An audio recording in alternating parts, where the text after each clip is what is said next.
Station master প্রায় 15 minute ধরে ট্রেনকে দাঁড় করিয়ে রাখলো শুধুমাত্র একটি ছেলের জন্য। একটি ছেলে ট্রেনে সফর করছিল, আর যখন ট্রেন রাতে একটি স্টেশনে দাঁড়ায় তখন ছেলেটি জল নেওয়ার জন্য ট্রেন থেকে নিচে নামে। তারপর ছেলেটি পিছনে তাকিয়ে দেখে তার ট্রেন অনেক দূরে চলে গিয়েছে। সে অনেক চেষ্টা করে ট্রেনে ওঠার জন্য, কিন্তু ছেলেটি আর ট্রেনে উঠতে পারে না।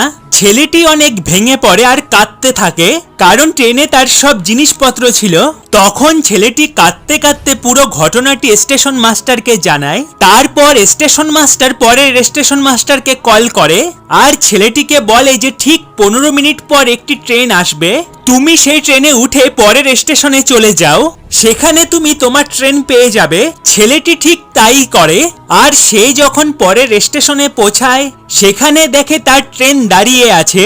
তারপর ছেলেটি ট্রেনে গিয়ে বসে পড়ে আর স্টেশন মাস্টারকে মন থেকে ধন্যবাদ